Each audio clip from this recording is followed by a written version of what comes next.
morning, everyone. This is Chris here with Shalom Acres. Was asked to do a little bit more of an informational on our greenhouse.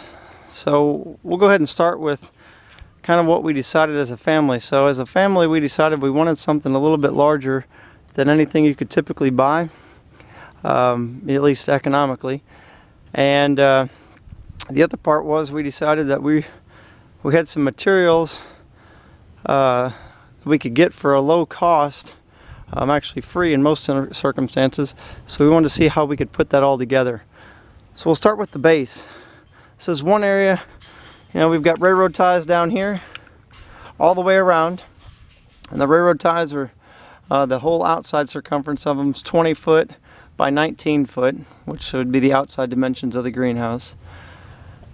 And then you can see overall in almost all areas, to try to help save and utilize on a lot of lumber, we used stuff that was already self-supporting. So we have a couple nice windows that were given to us on both sides. I don't know if you can see the other ones on the other side, but we'll see them in a minute. And then on the north wall, which is over here, and then on the south wall, we also have a foam insulation, and it's self-supporting also. And this foam insulation is something that we got from a local manufacturer. Most local manufacturers are trying to get to zero landfill, so they don't want to throw away a bunch of stuff. And if you find the right person, you can potentially repurpose some stuff. So all we've done here, you can see we've got a couple screws that kind of go up. So we have a 2x4 on the inside, and then to hold these panels together, I think I put a 2x6 or a 2x8 on the inside, and then we did the same on the other end. And then while we're out here, we took with our plastic, we just wrapped two 10-foot 2x4s around each other. So we wrapped the plastic, stapled it and wrapped it, and then we actually took that and screwed that to a board on the inside also, and I'll show you that. So that's the same way we did on both ends. We took the plastic, wrapped it around, and then drug it over and then secured it. And then the doors, we just made our own wood frames out of 2x3, and then we made those double wrapped. So that's, so basically the best we could as far as to make it so it would be like a thermal pane type window.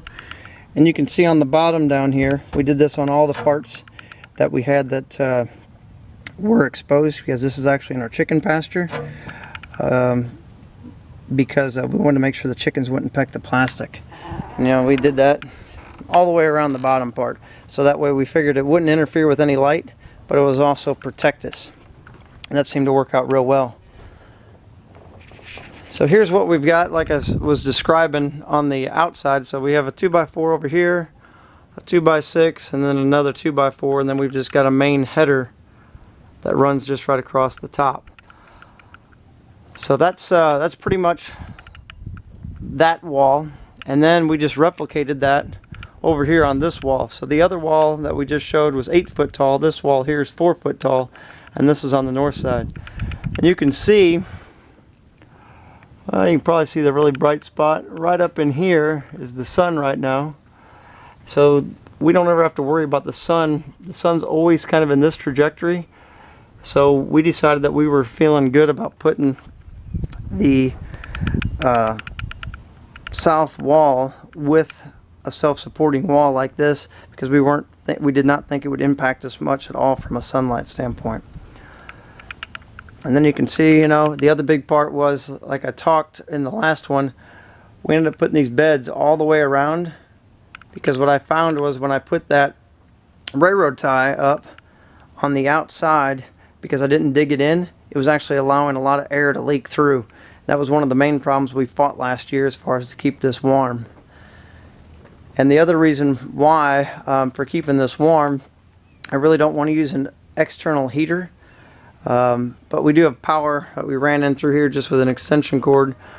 So we'd have that because last winter we were hatching out a bunch of chickens, and we actually put little chicks in here, and it worked out real well. So they were able to have a good place to roam and be free, and then not be by the big chickens, so they didn't get impacted.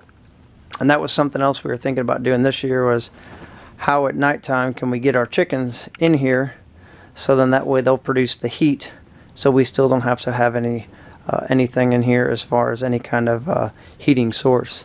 So we'll see if we can make that happen. Maybe not this year, but for sure next year. The one design flaw that we have, actually there's two design flaws that I would say need to be worked out really quick. In the summertime it gets really hot in here because the only vents I have are the doors. So I have a vent here that's in the door, but it's not in the high corner spot.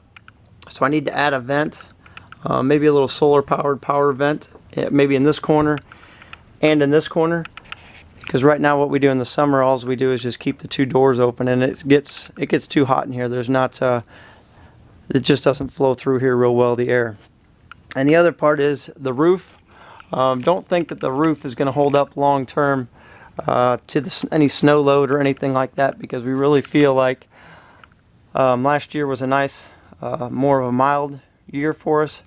And even though this is 6 mil plastic, I just don't think it's going to hold up real well. But the way we did do the roof, and it's held up for a whole year, we just took a board on the top, drilled an 1.25 inch hole, slid 3/4 inch PVC into the top, and then just simply stretched it all the way down over to the other side where we had another 2x4, and then that 2x4 we drilled another hole and just simply slipped it in there.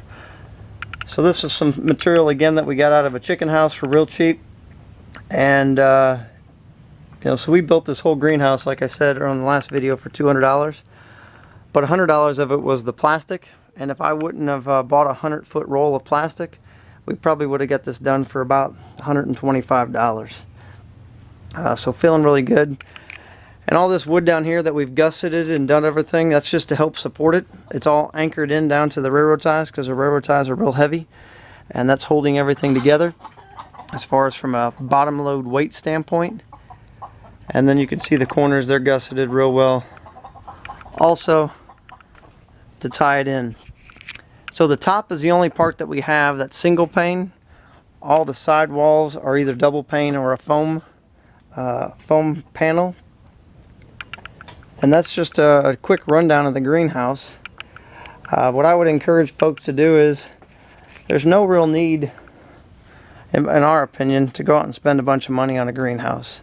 I know some of you are going to say, well, hey, I don't have as much time, or that's not my full-time job as far as working on my homestead. I'd still challenge you to go out there and find material that you can get for a really cheap price. It's out there everywhere. I mean, they're doing construction. It seems like everything, whether it's manufacturing, whether it's new home construction. Craigslist has opportunities for stuff for free. I really think that this country throws away so much, and this greenhouse may not look as fancy as some of those other ones, but boy, this thing is so functional, and the size of it's just amazing. The one last part I'll talk about is this wall is 8 foot, and then it goes over that way behind me, and it goes down to 4 foot. So that's the slope that we have. And if everything goes well, we will actually replace most of this roof this winter yet, or late fall, with glass windows similar to these. So we've got enough material, again, that was given to us for free, that we can go ahead and replace the whole roof with a free structure, or with a free structure as far as glass. And all we got to do is come up with a way to support it and go from there. And I think we're completely capable of making that happen. So hopefully this answers your questions. Hopefully it challenges you and at your house and your homestead to figure out something economical to do. Because I'll be honest, all the projects that we're doing around here, if we had to pay new price for everything, we just couldn't do it. So what we prefer to do is, we prefer to just start building up the materials, thinking that it may be used for that, and then the Father may tell us to do something different with it. But when you get an opportunity for some free materials, I'd encourage you to have a place to store it. Keep it out of the weather, and then that way you can use it. Hope you're having a good day. Appreciate you watching. Look forward to your questions. Shalom.